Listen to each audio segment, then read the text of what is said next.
இன்றைக்கு நான் உங்க மத்தியில பேச போறது விசுவாசத்தை நீங்கள் காத்து கொள்ளாவிட்டால், விசுவாசத்தை நீங்கள் காத்து கொள்ளாவிட்டால் உங்களுடைய விசுவாசம் எதற்கு மேல இருக்குது, யார நீங்க விசுவாசிக்கிறீங்க, எதை விசுவாசிக்கிறீங்க அப்படின்னு சொல்லி வேதத்திலிருந்து சில காரியங்களை பார்த்துக்கிறோம். உங்களுக்கு ஒரு கதையை சொல்ல விரும்புகிறேன். ஒரு சின்ன பையன், நான் அவனுடைய ஆண்டி, அந்த பையன் ஒரு நாளும் சர்ச்சுக்கு போனதில்லை. அப்போ அந்த ஆண்டி ஒரு நாள் அந்த பையனை கூப்பிட்டாங்க, நீ வா தம்பி என் கூட, நான் சர்ச்சுக்கு கூட்டிட்டு போறேன் அப்படின்னு சொல்லி. இவனுக்கு சர்ச்சுன்னா என்னன்னு தெரியாது. அப்போ அந்த சர்ச்சில் 2 சர்வீஸ் உண்டு.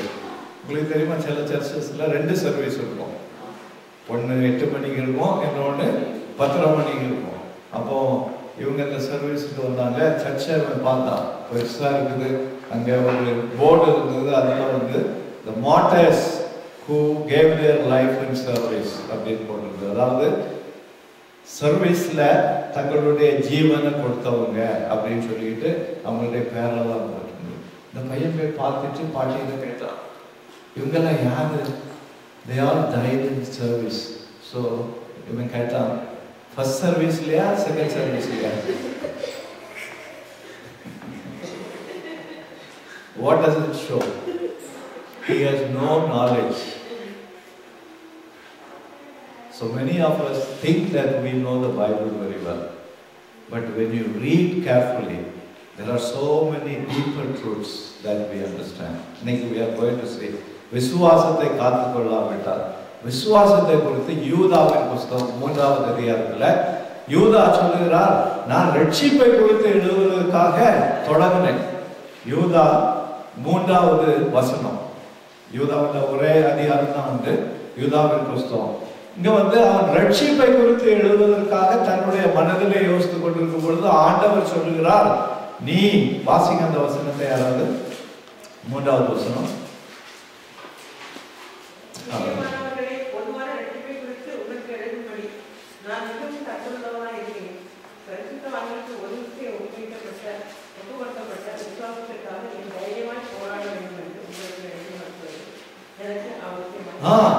அவனுக்கு வேற ஒரு டாபிக் எழுதுறதுக்கு ஆசை.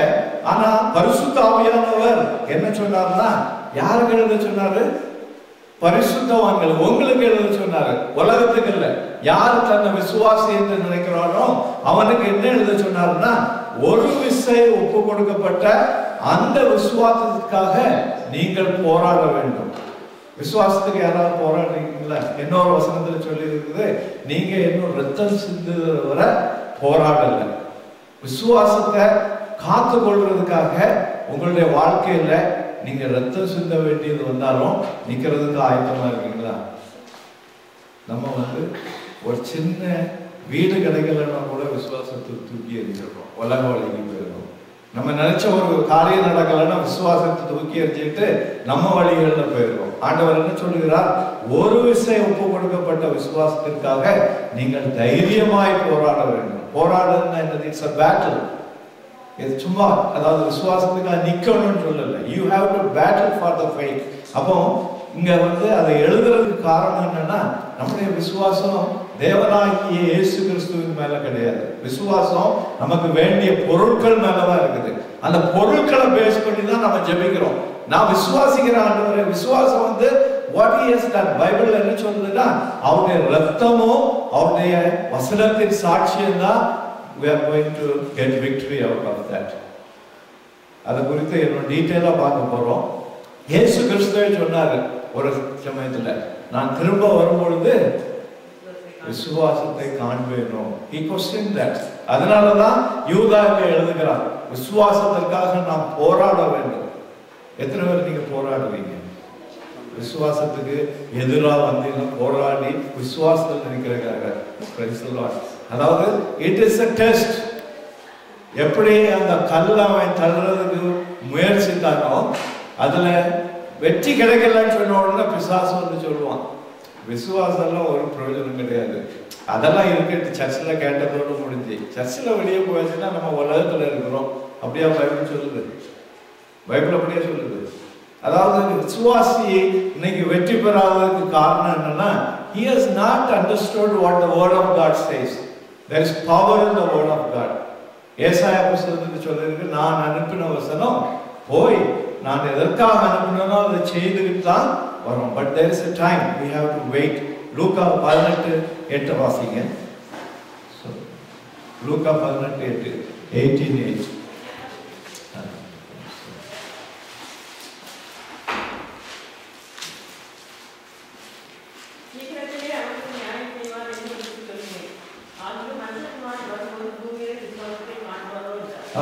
சீக்கிரத்திலே அவர்களுக்கு நியாயம் செய்வேன் என்றார். அப்போ God is waiting to do what he has to do. அவர் செய்ய போகிற நியாயத்தை செய்ய போறாரு. ஆனா அவர் வரும்பொழுது அந்த செய்வார் என்ற விசுவாசத்துல இருக்கிறீங்களா நீங்க? கர்த்தர் வாராருன்னு நான் சின்ன பிள்ளையிலே கேட்டுட்டு இருக்கிறேன் அப்படின்னு சொல்லுவாங்க. நான் சொன்னேன், ஒரு பாஸ்டர் அவர்கிட்ட 2ஆம் வருஷத்தை பற்றி பேசும்போது அவர் சொல்றாரு, ஒரு பாக்ஸ்ல மாம்பழம் இருந்தது. முதல் பழத்தை கடிச்சேன், அது புளிப்பு. 2ஆவது பழத்தை கடிச்சே புளிப்பு. நான் 50 பழத்தை கடிச்சு பார்த்துட்டு அது புளிப்பா இருந்தது. அதனால எல்லாமே புளிப்பா தான் இருக்கும். அதை போலதான் எஸ் வாராருன்னு எங்க தாத்தா பாட்டி சொன்னாங்க, அவங்க சொன்னாங்க. அதாவது people have lost faith in the word of God. ஆனா கர்த்தர் சொன்னதை செய்யதான், அதான் விசுவாசத்தை டெஸ்ட் பண்றது. ஒருவேளை சிலர் சொல்லுவாங்க, விசுவாசித்தவங்க எல்லாம் இறந்து போனாங்க. அவங்க இறந்து போனாங்களா? இறந்து போனாங்க. அவங்க இறந்து போனாங்களா? இறந்து போனாங்களா? விசுவாசித்தாங்க இயேசு கிறிஸ்து வருவார்னு சொல்லி காத்திருந்தாங்க. ஆனா இறந்து போனாங்க. ஆனா இறந்து போனாங்களா? ஏன் இறந்து போகல? என்ன நடக்க போகுது? யார் முதலாவது எழும்ப போறாங்க? மரித்தவர்கள், கிறிஸ்தவுக்குள்ள மரித்தவர்கள் முதலாவது எழும்ப போறாங்க. அதனால ஒரு நாளும் ஒருவரும் லூஸ் பண்ணல. கர்த்தருக்காக காத்திருந்தவங்க, they are the one who are going to rise up first. Bible தெளிவா சொல்லுது. அதனால நீங்க இந்த உலக கூட்டத்து கூட போய் ஏமாந்துடக்கூடாது. வசனங்களை சரியா படிக்காதபடி. தீமோத்தேயு 1 தீமோத்தேயு 6வது அதிகாரம் 12வது வசனத்தை வாசிங்க.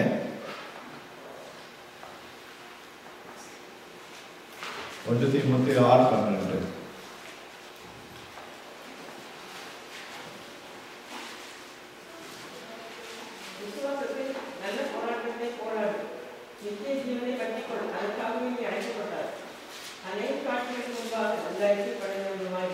விசுவாசத்தின் நல்ல போராட்டத்தை போராடு, நித்திய ஜீவனை பெற்றுக்கொள், நீ அதற்காகவே அழைக்கப்பட்டார்னு பால் சொல்லிட்டாரு. அவர் செய்தாரா? நிறைய பேர் சொல்றாங்க வசனத்தானா, அதை செய்யறதில்லை. ஆனா பால் செய்தாரா? வாசிங்க 2 தீமோத்தேயு 4:7 எடுத்து வாசிங்க. இங்க என்ன சொன்னாரு? விசுவாசத்தின் நல்ல போராட்டத்தை போராடு, நித்திய ஜீவனை பற்றிக்கொள், அதற்காகவே நீ அழைக்கப்பட்டாய் என்று சொல்லப்பட்டிருக்கிறது.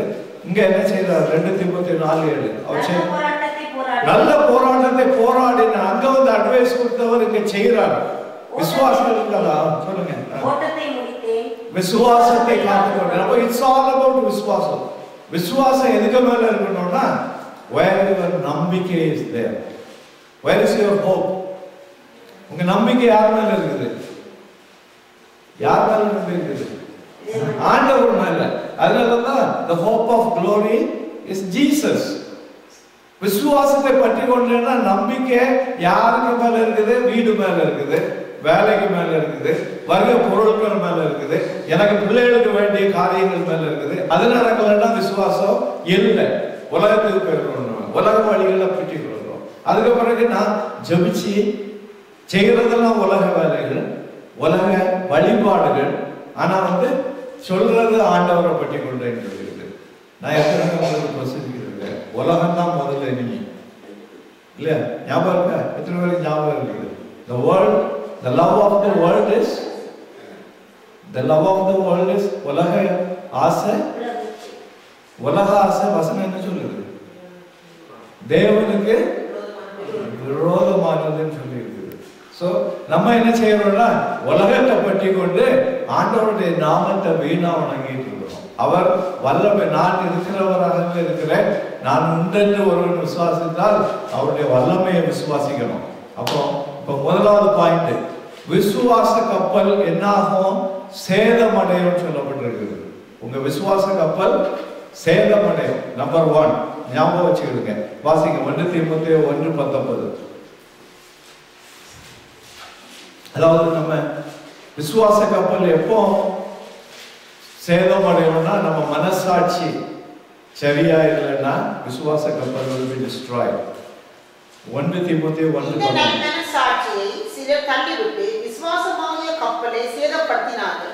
இந்த நல் மனசாட்சியை சிலர் தள்ளிவிட்டு, இந்த மனசாட்சின்னு சொல்றது ஐ ஆஃப் தி சோல், நம்முடைய ஆத்மாவினுடைய கண். அப்போ இந்த நல் மனசாட்சியை சிலர் விட்டு விசுவாசத்தை என்ன செய்தாங்க, சேதப்படுத்தி போட்டாங்க அப்படின்னு சொல்லப்பட்டிருக்கு. நான் மனசாட்சியை பற்றி ஒரு பிரசங்கம் பண்ணேன், ஞாபகம் இருக்குது அவங்களுக்கு? என்னெல்லாம் மனசாட்சி இருக்குது நமக்கு? நல் மனசாட்சி இருக்குது, சுத்த மனசாட்சி இருக்குது, மாயமற்ற மனசாட்சி இருக்குது, அசுத்த மனசாட்சி இருக்குது, ஷியர் கான்சியஸ், சூவட்ட மனசாட்சி. இதுல நல்ல மனசாட்சி இருக்கிறவங்க காத்து போடுவோம். நம்ம கான்சியஸ் இதை செய்யாத, it's not right, it's not the way of the lord. ஆனா அந்த கான்சியஸ் நம்ம என்ன செய்கிறோம், ஒண்ணு போட்டுட்டு அது ஒரு கச்சத்து போச்சுன்னா அதுக்கு பிறகு அது இன்ஆக்டிவ் ஆயிரும். மனசாட்சியை நம்ம போட்டு விசுவாசமாகிய கப்பலை சேதப்படுத்திட்டாங்கன்னு சொல்லப்பட்டிருக்கிறது. அப்ப அந்த நல் மனசாட்சியை பற்றி ஒன்னு ரெண்டு நம்ம பார்க்கலாம். பாலை பற்றி சொல்லும் பொழுது அவன் நல் மனசாட்சியை தான் எப்பவுமே வந்து he gives importance. அப்போஸ்தலர் நடவடிக்கைகள் 23வது அதிகாரம் 1வது வசனத்தை வாசிங்க.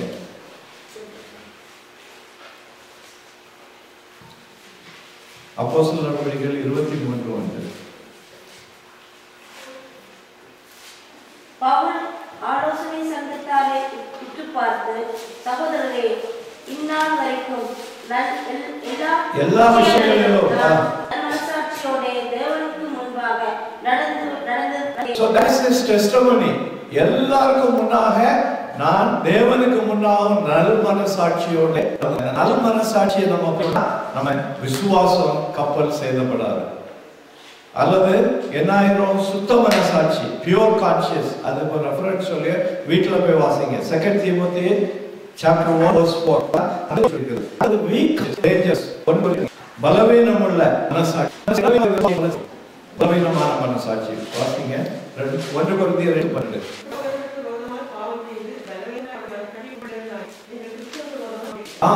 சகோதரனுக்கு விரோதமாக பாவம் செய்யக்கூடாது. அதுக்கு அர்த்தம் என்னன்னா, இந்த பலவீன மனசு என்ன செய்யும், தேவனுடைய காரியங்களை செய்யாதபடி சரியுரிய காரியங்களை இந்த மனசு நம்முடைய விசுவாசத்தை விட்டு சொல்லுவாங்க போற வழியில உங்களுக்கு வித்தியாசம். நீ விசுவாசி பரிசுத்தவான் கழுவி இருக்கிறார், என்ன புது மனிதனா மாத்தி இருக்கிறான்னு சொல்றீங்க. நீ வழிக்கு ஒரு வழிக்கு என்ன வித்தியாசம் அப்படின்னு. அதான் பரிமாண மனசு. அது அசுத்த மனசாட்சி, டிஃபைல்டு காட்சி, அசுத்தாட்சி. அசுத்தம் என்னன்னா உள்ளூரா பொய்யும் புரட்டும் தேவனுக்கு பிரியமில்லாத conscious. But we are showing it outside something different. தீத்துவின் 1வது அதிகாரம் 15வது வசனத்தை வாசிங்க. இது வந்து அன்பிலீவர்ஸ் உடைய கான்சியஸ், அசுத்த மனசாட்சி. அவங்களுக்கு ஒரு உயிரே கிடையாது கான்சியஸ்ல, மனசாட்சியில எந்த விதமான ஒரு ஆக்ஷனும் கிடையாது. தீத்து 1:15.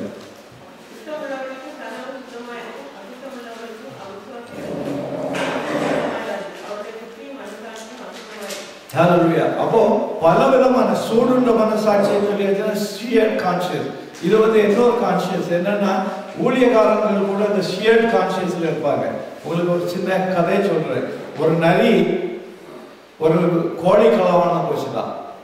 கோழி களவானம் போன இடத்துல அதுக்கு வால், அவன் வந்து இந்த ட்ராப் வச்சிருந்தது வாலை வெட்டிட்டு.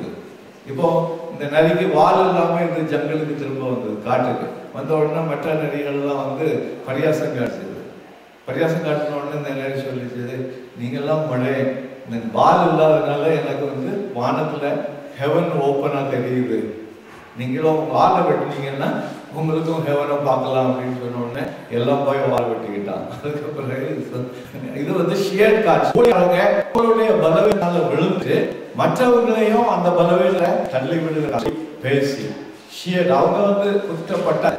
அது 2 தீமோத்தேயு 4:1 பால் இதெல்லாம் தெளிவா எழுதுகிறார். பிகாஸ் அவர் ஊழிய ஸ்தலத்துல போயிட்டு இருக்கும் போது அவர் பலவிதமான செய்யற இடங்களை கிடையாது. ஊழிய சொல்லுகிறபடி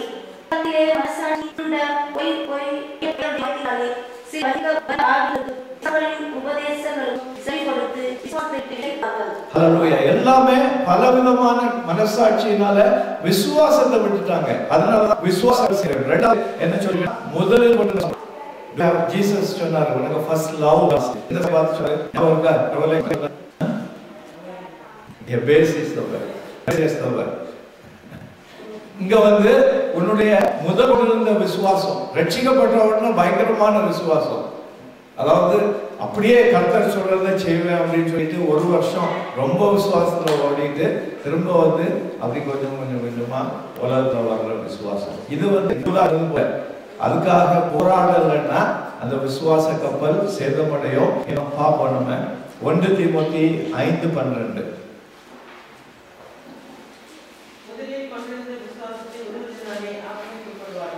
அப்போ if you lose the first faith அந்த strong faith நீங்க லூஸ் பண்ணீங்கன்னா ஆக்கினைக்குள்ளாக தீர்க்கப்படுவார்கள். சரி, இயேசு கிறிஸ்து சொல்லும் பொழுது அதாவது நண்பனே அப்படின்னு கூப்பிட்டுட்டு ஆனா அவனை கட்டி கொண்டு எங்க போடுங்க, பற்கடிப்போம் இருளும் உள்ள இடத்துல போடுங்கன்னு சொல்றதுக்கு காரணம் என்னன்னா இளம் விதவைகள், இது தீமோத்தி சொல்றது எதனால சொல்றாருன்னா இளம் விதவைகளை திரும்ப கல்யாணம் பண்ண நீங்க அலோவ் பண்ணுங்க. அவங்கள நீங்க திரும்ப கல்யாணம் பண்ண அலோவ் பண்ணலன்னா அவங்களுக்குள்ள இருக்கிற பாவ சுவாபங்கள் வந்து தேவனுடைய சபையை கெடுத்து போடுறோம். இது வந்து சபைகள்ல அநேகமாக நடக்கக்கூடியது. தேவனுக்கு விரோதமான காரியங்களை தங்களுடைய வாழ்க்கையில செய்கிற ஒரு கூட்டம். அடுத்தபடியாக விசுவாசம் மறுதலிக்கப்படும். denying the faith. எதனால விசுவாசத்தை மறுதலிக்கிறோம் பார்ப்போம். 1 தீமோத்தி 5:8 எடுத்து வாசிங்க.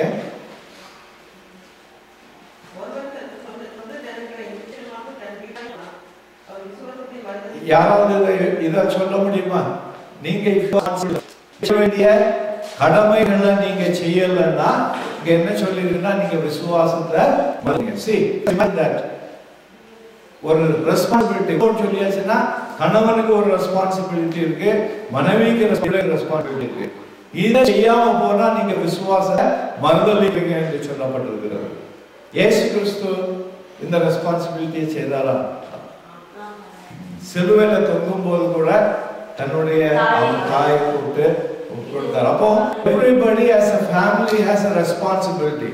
father's role என்னன்னு தெளிவா பைபிள்ல எழுதி இருக்குது. what is the role? இதை நம்ம செய்யாதவங்க. நமக்கு பிள்ளைகளை ஸ்கூலுக்கு அனுப்புறதுக்கு ரொம்ப விருப்பம் இல்லையா? நான் ஏற்கனவே நான் சொல்லியிருக்கிறேன், ஃபர்ஸ்ட் மார்க் வாங்கணும். ஆனா எப்போவாது பைவாசிக்கணும், அதுக்கு இம்பார்ட்டன்ஸ். ஒரு நாள் மிஸ் பண்ணா, ஒரு நாள் படிக்கலன்னா அடி கொடுப்பாங்க. ஒரு நாள் வாசிக்கலன்னா அடி கொடுப்பீங்களா? Who is responsible for a family prayer? யார் ரெஸ்பான்சிபிள் ஃபேமிலி பிரேயருக்கு? யாரு சொல்லுங்க சத்தமா? ஃபாதர். தலை யார் வீட்டுக்கு? யார் சொல்லுங்க? கணவன், தகப்பன். So the father has to take care of that. வீட்டில் ஃபேமிலி ப்ரேயர் நடக்கணும்னா 8 மணிக்கு, பழைய காலத்தில் எனக்கு ஞாபகம் இருக்குது, ஃபேமிலி ப்ரேயர் சொல்லியாச்சுன்னா அதுக்கு ஒரு டைம் இருக்கும். அந்த டைம்ல எந்த வேலை இருந்தாலும் விட்டுக்கிட்டு அது யார் ரெஸ்பான்சிபிள்? ஃபாதர். ஃபாதர் வீட்டை ஆண்டாதான் அந்த வீட்டில் வந்து ஒழுங்கு இருக்கும். அப்போ இதெல்லாம் வந்து விசுவாசத்தை சும்மா சொல்லிடலாம், நான் இயேசுவை தான் விசுவாசிக்கிறேன். சிலர் சொல்லுவாங்க எனக்கு மனசுல விசுவாசம் இருக்குது, நான் வாயில சொல்ல மாட்டேன். விசுவாசத்தை பைபிள்ல இருக்குதுங்க, ரோமன்ஸ் 10வது அதிகாரம் எடுக்கட்டா என்ன செய்யணும்? விசுவாசிக்கிறத அறிக்கை பண்ணணும்னு இருக்குது. சரி வாசிங்க, ரோமன்ஸ் 10:10 நினைக்கிறேன், 9:10, ரோமன் 10.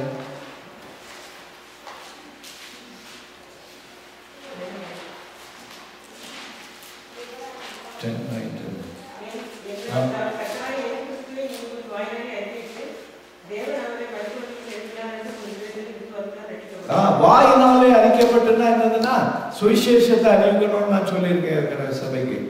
நீங்க வந்து உங்க வாழ்க்கையில சுவிசேஷத்தை மற்றவங்களுக்கு அறிவிக்கலன்னா you are not a believer.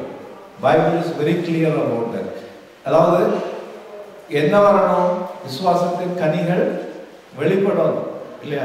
கனிகள் இல்லாத மரத்தை ஆண்டவர் என்ன சொன்னாரு? வெட்டி எங்க போடணும்? அக்கினியில போடணும். அப்போ விசுவாசம் சொல்லியாச்சுன்னா விசுவாசத்தின் கனிகள் நம்ம வாழ்க்கையில ஆட்டோமேட்டிக்கா வரணும். அந்த கனி வரணும்னா யாரு நம்ம கூட அட்டாச்சா இருக்கணும்? இயேசுவோட. He is the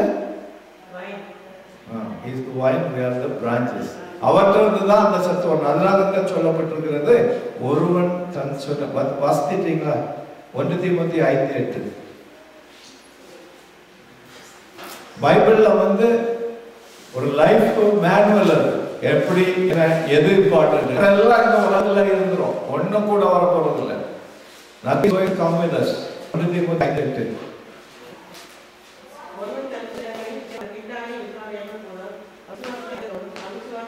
அவிசுவாசிகள் வளரவள் அப்படின்னா but we are in the light. இயேசுகிறிஸ்து என்ன சொன்னார்? நீங்க ஒளி பூமிக்கு உட்படுகிறீங்க. இப்படி விசுவாசம் இல்லாதவங்க கிடையாது. பைபிள்ல எங்கேயும் உள்ள கிறிஸ்தவ பேரண்ட்ஸுக்கு வந்தவங்க யார் மறுபடி பிறந்தாங்களோ அவங்க தான் தேவனுடைய பிள்ளைகள். சரி, அடுத்தபடியா விசுவாசத்தை விட்டு வழுவி போனவர்கள். இது வழுகிறது வந்து இந்த ஸ்லிப்பரி ஸ்லோப்னு சொல்லுவாங்க. கொஞ்சம் கொஞ்சமா, ஒரேடியா போகாது. அதாவது கொஞ்சம் கொஞ்சமா ஸ்லிப்பரி ஸ்லோப். 1 தீமோத்தேயு 6:20-21 வாசிங்க.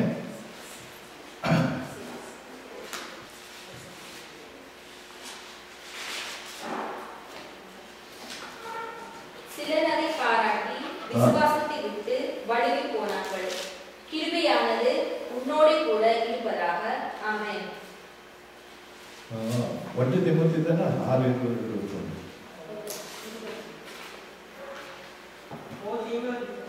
அதான். உன்னிடத்தில் ஒப்படைக்கப்பட்டதை நீ காத்துக்கொண்டு தீர்க்கேடானவரையும் பெயர்க்கணும். ஞானமின்றி பொய்யாய் பெற்றிருக்கிற வறுமையை விவரங்களுக்கும் விலகு. சிலர் அதை பாராட்டி விசுவாசத்தை விட்டு வழுவி போனார்கள். ஆமென். இங்க வந்து வழுகிறதுக்கு காரணம் என்ன சொல்லப்பட்டிருக்கிறது? சீர்கேடான வீண் பேச்சுக்கள். நான் ஏற்கனவே சொல்லியிருக்கேன், காசிப். அதாவது பொதுவா சர்ச்சுகள்ல வந்து கூடுதலும் ப்ரேயர் மீட்டிங்ஸ் போயாச்சுன்னா, ப்ரேயர் மீட்டிங் 6 மணிக்கு தொடங்க போகுதுன்னா 5:30 மணிக்கு வந்துட்டாங்கன்னு வச்சுருக்கேன். அந்த 5:30 6 மணி வரை என்ன செய்வாங்க? ப்ரேயர் மீட்டிங் வந்தவங்க என்ன செய்யணும்? முந்தி வந்துட்டீங்கன்னா என்ன செய்யணும்?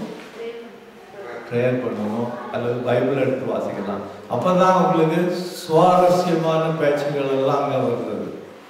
நம்ம ஜெபிக்கிறது ஆண்டவரோடு, அதை பேசுறதெல்லாம் மற்றவங்க குடும்பத்தில் என்ன நடக்குது, அதாவது விசுவாசத்திலிருந்து வழியே போறது ஒரு ஆயத்தம் கிடையாது.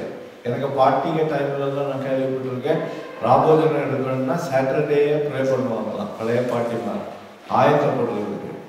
ஆனால் இப்போல்லாம் வந்து அதை பற்றி யோசிக்கிறது இல்லை. சர்ச்சில் வந்தாச்சுன்னா இன்னும் டீ குடிக்க போனாப்புல முன்னால வந்து கம்யூனியன் எடுத்துட்டு, communion is not going to save us. பைபிள்ல எங்கேயும் சொல்லலை. நம்ம வச்சிருக்கிற விசுவாசம், அவர் எனக்காக மரித்தார் என்பதை, அவர் வர்றத வர நினைவு கூறுறதுக்காக தான் we are participating in communion. கம்யூனியன்ல வந்து சேர்ந்ததுனால it's not going to save us. அதனால தான் பால் சொன்னார், அபாத்திரமா யாரும் இதுல பங்கு பெற்றாதுங்க அப்படின்னு சொல்லிட்டு. அப்போ we have to have a clear conscience. வர்றதுக்கு முன்னால பாவம் இருந்ததுன்னா அதெல்லாம் என்ன செய்யணும்? அறிக்கை செய்து விட்டு ஆண்டவர்கிட்ட மன்னிப்புக்கணும். கிறிஸ்டியன்ஸுக்கு முதலாவது வேண்டியது என்னன்னா, தவறு செய்தோன்னு தெரிஞ்சிட்டுன்னா உடனே ஆண்டவர்கிட்ட போய் மன்னிப்பு கேட்கறது. சிலருக்கெல்லாம் இந்த விசுவாசத்துல வந்த புதுசுல ஏதாவது பாவம் செய்துட்டா ராத்திரி உறக்கம் வராதான். அப்படி அனுபவம் இருக்காது. ஆண்டவர்கிட்ட மன்னிப்பு கேட்காம உறக்கம் வராது. உண்மையா இருக்கிற விசுவாசிகள் தெரியாம நம்ம தவறு செய்திருக்கோம். Bible doesn't say we are perfect, we fall. But உடனே கர்த்தர்கிட்ட போய் ஒப்புரவாகிறது நமக்கு ரொம்ப முக்கியம். அப்போ இந்த தீமோத்தேயுவுக்கு பால் கட்டளை கொடுக்கிறார், மகனே நீ சீர்கேடான வீட்டு பேச்சுகளுக்கு, அதாவது இன்னொரு இடத்துல பால் சொல்லுகிறார், கிழவிகளின் கதைகள். கிழவி, நான் உங்களை கிழவின்னு யாரையும் சொல்லல, பால் எழுதுகிறார். The old people's gossip, கதைகளை சொல்றது, இதெல்லாம் வந்து இருந்ததுன்னா நம்முடைய விசுவாசத்தை, நம்ம எப்பவாவது விசுவாசத்தை போராட்டி காத்து கொள்ளணும்னு சொல்லிட்டு இந்த காரியங்களெல்லாம் செய்யாம இருக்கிறோமா? இதெல்லாம் அவாய்ட் பண்ணணும். That's what the Bible says. If you keep doing everything, then your faith will not build up. Faith என்னாயிரும்? அதை காத்து கொள்ளாதபடி நம்ம விலகி போயிடுவோம்னு சொல்லப்பட்டிருக்கு. விசுவாசத்துக்காக போராடணும். போராடுறதுனா என்ன? எதிர்த்து நிற்க வேண்டிய சூழ்நிலை வரும். ஒருவேளை நம்ம வீட்டில் உள்ளவங்களே நம்மளை வெறுக்கலாம். விசுவாசத்துக்காக வீட்டில் உள்ளவங்களே வெறுக்கலாம். நான் எனக்கு லைஃப்ல இதை சொல்றேன். அதாவது எனக்கு கிட்னி ப்ராப்ளம் வந்துட்டுது. கிட்னி ப்ராப்ளம் வந்த உடனே என்னுடைய பிரதர் எனக்கு கிட்னி கொடுக்கறதுக்கு ஆயத்தமானாங்க. டெல்லிக்கு வந்துட்டாங்க. வந்து எல்லாம் செக் பண்ணியாச்சு. But I hate a feeling with me, வேற ஒருடைய கிட்னியில் நான் வந்து வாழக்கூடாது. ஆனால் வந்து எனக்கு ஃபேமிலி எல்லாம் எனக்கு அகென்ஸ்ட், என் ஒய்ஃப் அகென்ஸ்ட், மாமனார் அகென்ஸ்ட். இவருக்கு கிட்னி ப்ராப்ளம் வந்துட்டு இவர் ஒரு கவலை இல்லாமல் நாளைக்கு செத்து போனாலும் குடும்பத்தை யார் பார்ப்பா அப்படின்னு சொல்லிட்டு தேர் ஆல் அகென்ஸ்ட் மீ. நான் அந்த இதுக்கு டிரான்ஸ்பிளான்ட்டுக்கு போய் தான் ஆகணும்னு சொல்லிட்டு நான் அங்கே ஜெபம் பண்ணிட்டு இருந்தேன். லாஸ்ட் மினிட்ல காட்டில மிராக்கிள், அந்த ஆப்ரேஷன் நடக்கல. அப்போ விசுவாசம் நமக்கு கர்த்தர், நான் அந்த அந்த மேட்டரை ரைட்டா ராங்னு பேசல. என்ன சொல்றேன்னா, நம்மளுடைய இருதயத்தில் இருக்கிற விசுவாசத்தை காத்துக்கொள்ளணும்னா சில நேரத்தில் போராட வேண்டியது வரும். அதனாலதான் இயேசு கிறிஸ்து என்ன சொன்னாரு? என் நாமத்துக்காக அவன் பெற்றுக்கொள்ளும். அது மட்டும் சொல்லல, என் நாமத்திற்காக தன் சகோதரனையோ சாயோ அவருடைய நாமத்துக்காக, விசுவாசத்துக்காக we have to fight. விசுவாசத்தை ஈஸியா தூக்கி விட்டுறக்கூடாது. ஏன்னா that is நித்தியம், eternal. அதுதான் நம்மள forever it's going to hold. அதை நம்ம பார்த்து கொள்வதுன்னா அதுக்கு அர்த்தம் என்னன்னா, இட்டர்னியை பற்றி நமக்கு கவலை இல்லை, நித்திய ஜீவனை குறித்து கவலை இல்லைன்னு அர்த்தம். அப்படிதானே? இயேசு கிறிஸ்து பரலோக ராஜ்யத்தை குறித்து உவமைகள் சொல்லும் போது என்ன சொன்னாரு? அருள்மதத்தை சொன்னேன். ஒரு லேண்ட்ல ஒரு பெரிய ட்ரெஷர், ஒரு பொக்கிஷன் இருக்குன்னு சொல்லியாச்சுன்னா அந்த மனுஷன் என்ன பண்ணான்? போய் தனக்கு உண்டான எல்லாவற்றையும் வித்துக்கிட்டு அதை வாங்கிட்டான். எதனால? he understood the value. அப்ப நித்தியத்தை குறித்து உண்மையிலேயே நம்ம விசுவாசித்த, ஒரு நரகம் உண்டு, ஒரு மோட்சம் உண்டுன்னு விசுவாசித்தோம்னா இந்த விசுவாசத்துக்காக நம்ம போராடுவோம். அது ஷேடோ லெவல்ல இருந்துன்னா நம்ம வந்து விசுவாசத்தை விட்டு வழிவு போன்னு சொல்லப்பட்டிருக்கு. அடுத்தது பார்ப்போம். விசுவாசம் கவிழ்த்து போடப்படும். முன்னால பார்த்து சேதப்படுத்தப்படும், இப்போ அந்த விசுவாசம் கவிழ்த்து போடப்படும். இதெல்லாம் வந்து லைஃப்ல உள்ள நம்முடைய நடக்கக்கூடிய காரியங்கள்னால நடக்கக்கூடியது. 2 தீமோத்தேயு 2:18.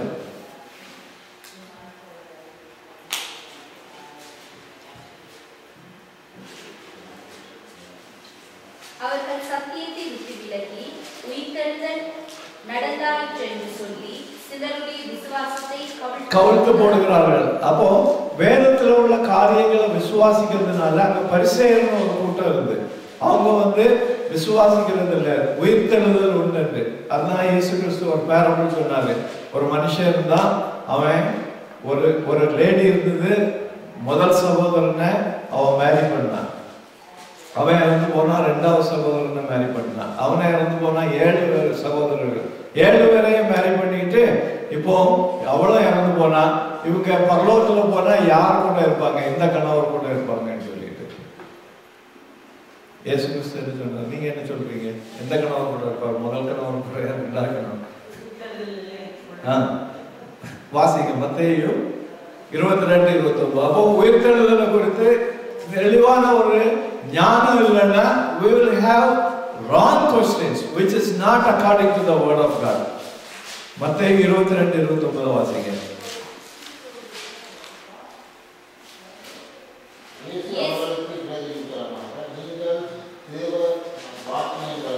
தேவனுடைய வல்லமையையும் வாக்கியங்களையும், தேவனுடைய வாக்கியங்களையும் தேவனுடைய வல்லமையை அறியாதபடி நீங்க பேசிட்டு இருக்கீங்கன்னு சொல்றாரு. See, people will have many ideas. We have our own intellect. நம்ம உலக ஞானம் நிறைய இருக்குது. உலக ஞானத்தினால வர கேள்விகள் வேதத்துக்கு புறம்பா இருக்கும்னு வேதம் சொல்லப்பட்டிருக்கிறது. அதனால நம்ம என்ன செய்யணும்? we have to get into the word of God to get the answer. John 29 வாசிங்க, 20:9.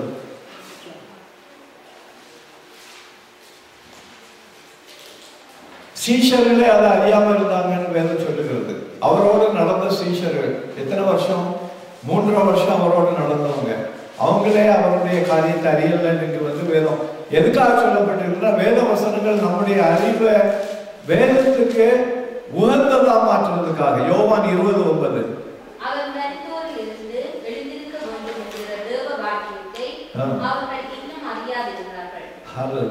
இன்னும் அறியாதிருந்தார்கள். அப்ப நம்ம அறியாத காரியங்கள் அநேகம் உண்டு. எதனாலன்னா, வேதத்துக்குள்ள நம்ம திரும்ப திரும்ப போய் வேதத்தை எத்தனை பேர் வாசிக்கிறீங்க? நீங்க எத்தனை பேர் வேதம் வாசிக்கிறீங்க? சரி, டெய்லி வாசிக்கிறீங்க? ஓகே. எத்தனை பேர் தியானிக்கிறீங்க? வேதம் வாசிக்கணுமா தியானிக்கணுமா? ஏற்கனவே நான் சொல்லியிருக்கேன், வேத வாசிப்பெல்லாம் ஒன்றும் பிரயோஜனம் கிடையாது. ப்ரேயர் மீட்டிங் வந்தாச்சுன்னா கடன்னு வாசித்து மூடி வச்சுட்டு போறதுல எந்த பிரயோஜனமும் கிடையாது. பைபிள் சொல்லுது, வசனம் பாட்டு அழகா படிக்கிறீங்களே, படிங்க சிஸ்டர். வசனம் அங்க வாசிக்கிறதுன்னு சொல்லுது. தியானிக்கும் போதுதான் அங்க you are getting the essence. தியானிக்கும் பொழுது கர்த்தர் அதில் உள்ள உள்ளான அர்த்தங்களை உங்களுக்கு உள்ளவார். நம்ம முன்னால வழுகி போனதை பார்த்தோம், நம்ம விலகி போறது, விசுவாசத்தை விட்டு விலகி போறது.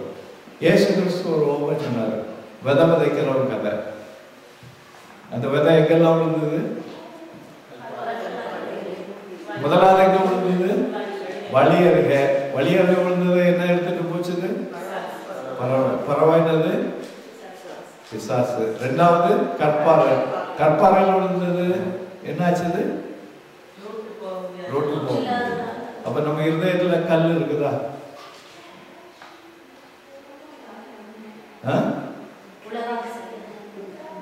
இன்னும் சரியா வரல. உலகம் ஆசை, உலக ஆசை முள்ளு. கல் என்னது? விசுவாசத்துக்காக, தேவனுடைய வசனத்துக்காக நீங்க நிற்கும் பொழுது உங்களுக்கு உபத்திரவங்கள் உண்டாச்சுன்னா வசனத்தை விட்டுக்கிட்டு உலகத்துல போடுறது. அங்க கல் இருக்கிறது எல்லாருக்கும் தெரியும். எனக்கு கல் இல்லை. இயேசு கிறிஸ்து கல் இருக்குன்னா சொன்னாரு, ஓமையா சொன்னாரு. So you have to take the right perspective by meditating on the word of God. அல்லது எல்லாம் தப்பா போயிடும். கல் நமக்கு இருதயத்துல எங்க கல் இருக்கு? எனக்கு சிலையான இருதயம், மிகவும் சிலர் சொல்லுவாங்க எனக்கு மிகவும் இழகுன இருதயம், ஒருத்தர் கஷ்டப்படுறத எனக்கு பார்க்க முடியாது அப்படின்னு. ஆனா அங்க எல்லாம் கல்லாதான் இருக்கும். என்னது? வேதத்துக்காக கூடிய அனுபவம் கிடையாது. அதான் சொன்னார். முள்ளுன்னு சொல்லியாச்சுன்னா உலக ஆசையும் பொருள். என்னது பொருள்? என்ன பொருள் இருக்கிறது? ராகம் சொல்லல, ஐஸ்வர்யத்தின் மயக்கம். So we have to be very close to the. எப்படி விலகி போறாங்க பாப்போம். 1 தீமோத்தேயு 4:1 விசுவாசத்துக்காக போராடணும். நம்ம போராடலன்னா எந்த பிரயோஜனமும் கிடையாது நம்முடைய விசுவாசத்தினால. 1 தீமோத்தேயு 4:1.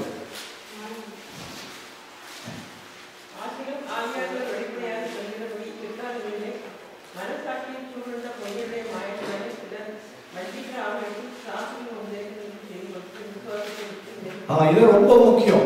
என்னன்னா இது spiritually you are deceived. உலகத்துல அநேக ஊழியக்காரங்க வருவாங்க, தேவனுடைய வார்த்தைக்கு விரோதமா பேசுகிற ஊழியக்காரங்க. வசனத்தின்படி விதைன்னா என்னது? ஆனா ஊழியக்காரங்க வருவாங்க, உனக்கு விதை உன்னுடைய மணி, நீ 10 விதைச்சீங்கன்னா உனக்கு என்ன கிடைக்கும்? 1000 கிடைக்கும். அதனால நீ காணிக்கை எனக்கு விதைச்சினாதான் உனக்கு ஆசீர்வாதம் கிடைக்கும். இதெல்லாம் பொய்யினால சூடுண்டதுக்கு என்ன சொல்லப்பட்டிருக்கிறது? சூடுண்ட பொய்யுண்ட மாயத்தினாலே சிலர் வஞ்சிக்கிற ஆவிகளுக்கும் பிசாசுகளின் உபதேசங்களுக்கும் நிறைய இன்டர்பிரிட்டேஷன்ஸ் சில ஊழியக்காரங்க கொண்டுவாங்க. வசனத்துக்கு மாறான உபதேசங்கள். இயேசு கிறிஸ்து வசனத்தை பற்றி சொல்லும் பொழுது விதையை சொன்னாரு. அது மட்டும் இல்ல, பிதா வந்து என்ன செய்வாரு? அவருடைய ஊழியக்காரங்களை விதைப்பாரு. பிசாசு வந்து ஆமா ரெண்டும் எங்க எங்க எங்க இருக்கும்? ஒரே கிரவுண்ட்ல பக்கத்துல இருக்கும்.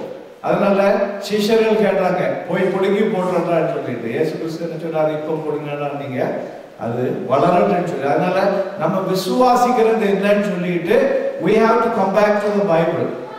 ஊழியக்காரங்க ஏதாவது சொன்னாங்கன்னு சொல்லிட்டு உடனே we have to don't follow. There is no technique.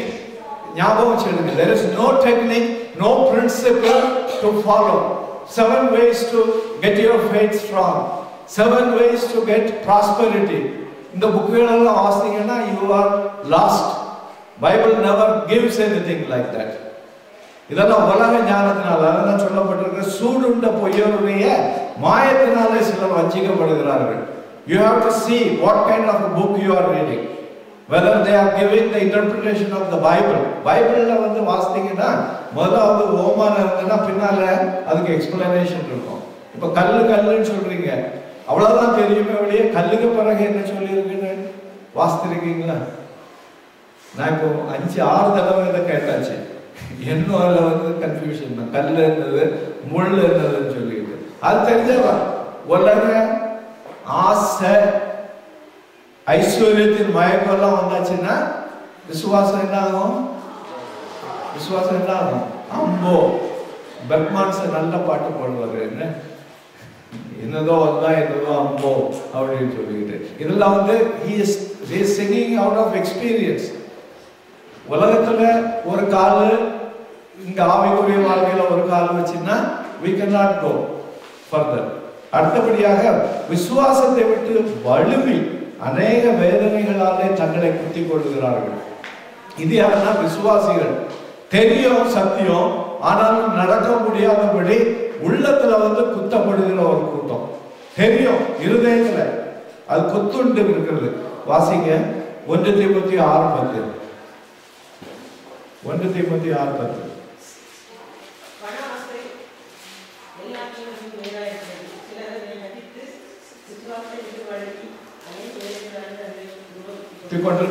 இங்க வந்து பணம் தீமைன்னு சொல்லல, பணம் தீமைன்னு சொல்ல. நிறைய பேர் வந்து they mistake it. Money is not the sin. பண ஆசை. ஆசைன்னா என்னது? லவ் ஃபார் த மணி. லவ்னா என்னது? அதை தின்னணும்னு ஆசை. அதாவது கூட்ட கண்டாலும் தின்னணும்னு ஆசை. எல்லாம் தின்னணும், இது தின்னணும். அல்லது ஏதாவது கண்டாச்சுன்னா வாங்கணும். அதாவது வீடுகளில் போயாச்சுன்னா வீடு மாறும் பொழுதுதான் தெரியும் எவ்வளவு அன்வான்ட் ஸ்டஃப் இருக்குன்னு சொல்லிட்டு. இந்த அடிக்கடி வீடு மாறுறவங்களுக்கு தெரியும், வீடு மாறாதவங்களுக்கு தெரியாது.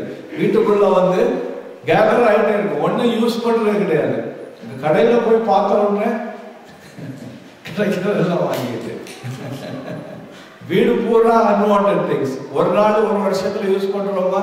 யூஸ் பண்றது இல்லை. எதுக்கு அது வருது? அது கண்ணுக்கு இச்சையா இருந்தது.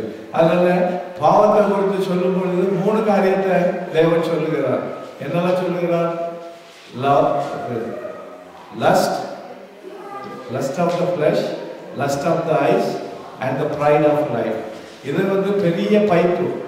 The sin comes through that. Lust of the flesh, lust of the eyes, pride of life.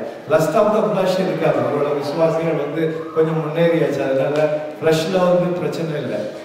Love இது lust for the eyes வந்து விண்டோ ஷாப்பிங். அதாவது நிறைய பேர் டைம் போகலைன்னா மார்க்கெட்டில் இறங்கி அப்படியே window shopping. Lust of the ice.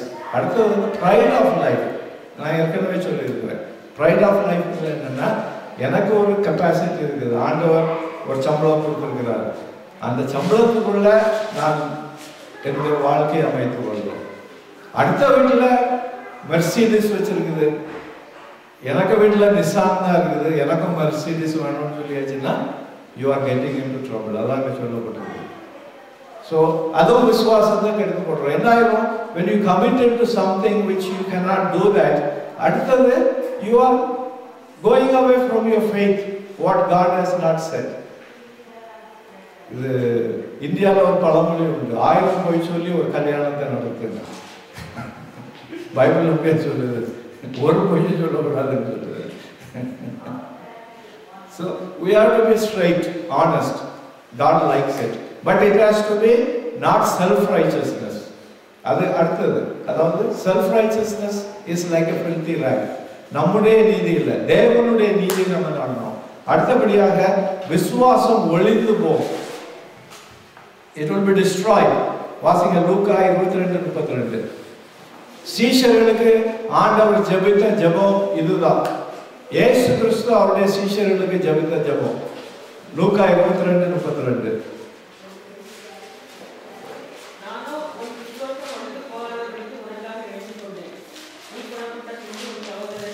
அப்போ சபையில என்ன செய்யணும்?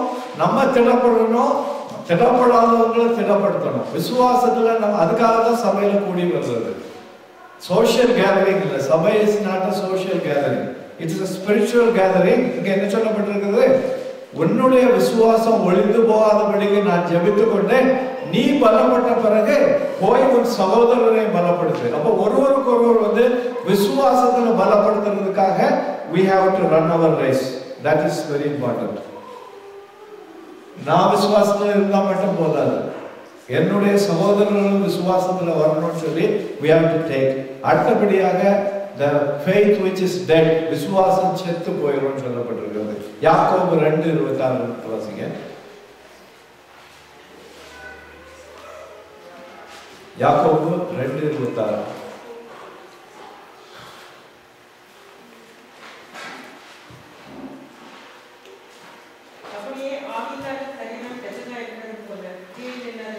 கிரியைகள் இல்லாத விசுவாசம் செத்ததா இருக்குது. நிறைய காணிக்கை கொடுத்தா மோட்சத்துக்கு போலாமா? நிறைய காணிக்கை சர்ச்சுக்கு டொனேஷன் நிறைய கொடுத்தா போலாமா? அப்படி போடணும்னா பில் கேட்ஸ் எல்லாம் போயிடுவாரு. அவங்க எல்லாம் மில்லியன்ஸ் கணக்கில் they donate for the work of poor. அதாவது ஆப்பிரிக்கால they are just investing money from their profit, $1 million. So கர்த்தர் என்ன சொல்லுகிறார்னா நம்முடைய விசுவாசத்தின் கிரியைகள் வெளிப்படணும் அப்படின்னு சொல்லப்பட்டிருக்கிறது. கிரியை இல்லாத விசுவாசம் செத்தது. ஸோ அவர் life has to prove that we are walking according to the faith. விசுவாசம் என்னது? 11 ஹீப்ரூஸ் 11:1 என்ன சொல்லப்பட்டிருக்கிறது?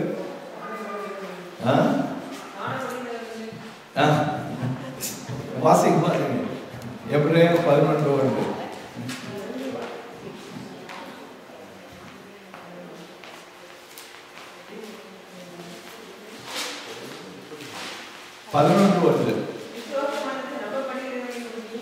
விசுவாசமானது நம்பப்படுகிறவைகளின் உறுதியும்.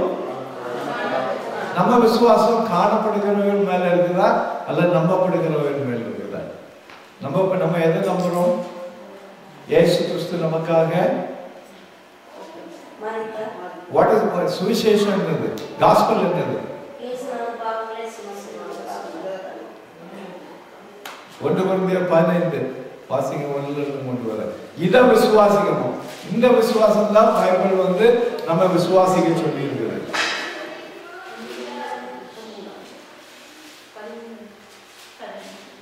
1-3 இல்ல 1 கொரிந்தியர் 15 1-3 1 கொரிந்தியர் தானே? ஒன்று வாசிங்க.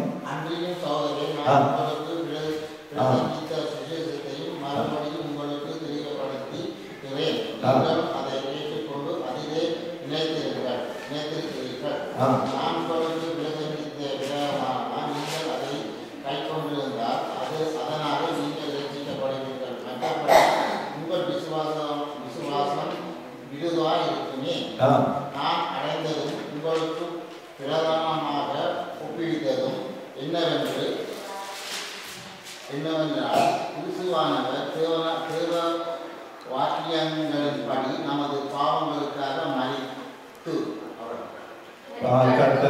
மரித்து அடக்கம் பண்ணப்பட்டு அப்போ இதெல்லாம் விசுவாசிக்கணும் நம்ம. Our faith is our Lord Jesus has done everything. இந்த விசுவாசத்துல நம்ம நிலைகொண்டு நடக்கும் பொழுது everything else will be all right. இந்த விசுவாசத்துக்காக நம்ம போராடுறோம். அப்போ நம்ம சபைகள்ல நம்ம விசுவாசத்தை குறித்து பேசுகிறோம். உலகத்துல இதை பற்றி பேசுறதுக்கு தைரியம் இருக்குதா? என்ன அறிக்கை பண்ணாதவன நான் இயேசு கிறிஸ்து என்ன சொன்னாரு? அப்போ இதெல்லாம் சும்மா சொல்லல. நம்ம எத்தனை பேர் நீங்க அறிக்கை பண்றீங்க இயேசு கிறிஸ்துவை பற்றி மற்றவங்கிட்ட? If you have faith, you have to put it in action. சிலர் சொல்லுவாங்க நான் வெளியெல்லாம் காட்ட மாட்டேன், என்னுடைய faith எனக்குள்ள இருக்குது. பைபிள் சொல்லவே இல்லை. If you have faith, it will show up. இல்லையா? If you have faith, it will show up. உங்க விசுவாசம் வந்து கிரியைகள் மூலமா வெளிப்படணும். கிரியைகள் உங்களை ரட்சிக்காது. அதுலயும் கன்ஃபியூஷன் ஆகிடக்கூடாது. Bible is very clear. அது எடுத்து வாசிங்க. அது அந்த ஸ்டெப் எப்படி இருக்குதுன்னு சொல்லி பார்க்கலாம். நம்ம எபேசியர்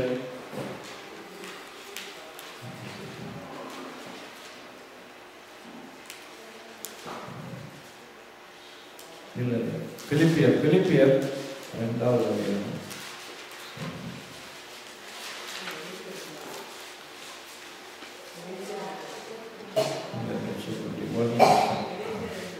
எபேசியர் 2 தானே? எபேசியர் 2.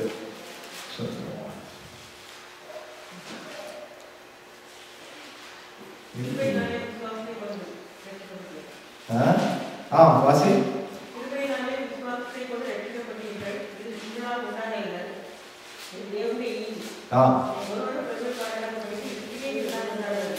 சரி, இவ்வளவு வாசிட்டு நிறுத்திடுவாங்க.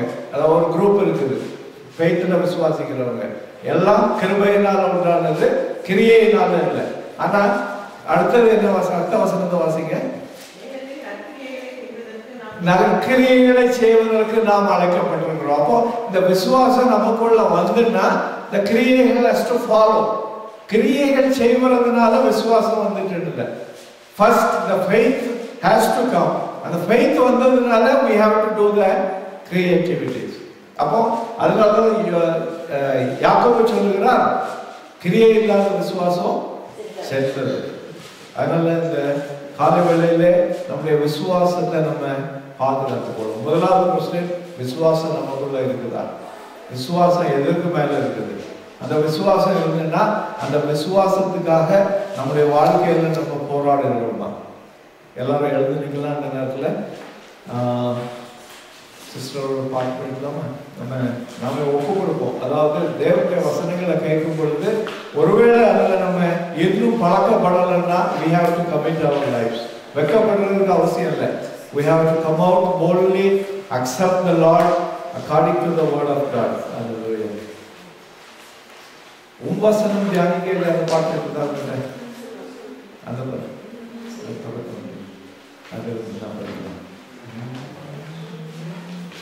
அந்த பாட்டு தொடக்கம் எப்படி வசந்தாங்க தெரியுமா? வசனம் தியானிக்கையில்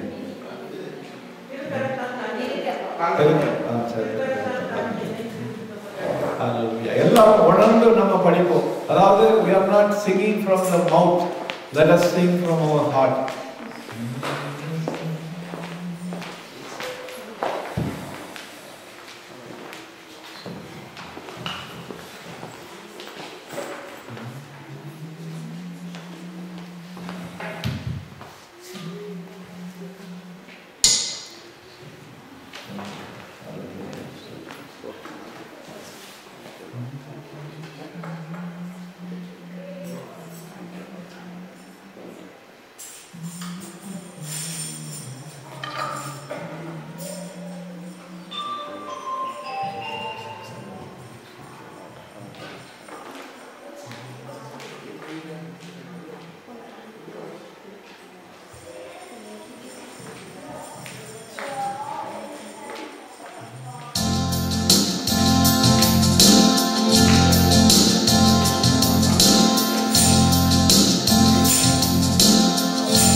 தியானி கூட ஆண்டவரே அந்த நேரத்திலே தடை பண்ணினார்கள். ஆனால் நீர் தெளிவாக சொன்னீர், ஒருவன் சிறு பிள்ளையை போல மாறாவிட்டால் தேவனுடைய ராஜ்யத்திலே பிரவேசிக்க மாட்டான். இந்த நேரத்தில் உங்களுடைய குழந்தையாகிய ஆண்டவரே இந்த திருநாவை நல்ல சரீர பலத்தோடு சுகபலத்தோடு ஆவியிலே பலம் கொண்ட ஆண்டவரே அந்த சிறு பிள்ளைகளை சாமுவேலை நீர் அழைத்தது போல அவளோடு பேசும் தகப்பனே, அவளுடைய ஞானத்தை வர்த்திக்க பண்ணும்.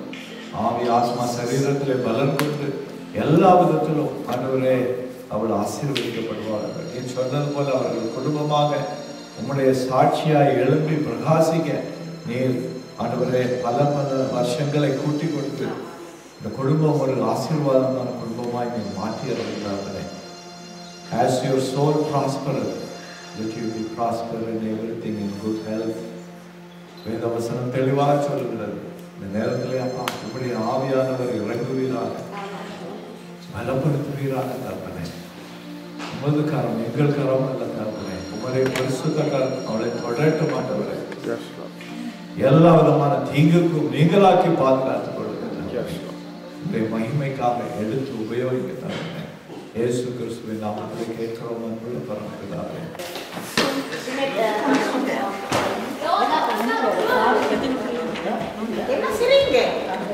சிரிங்கம்மா.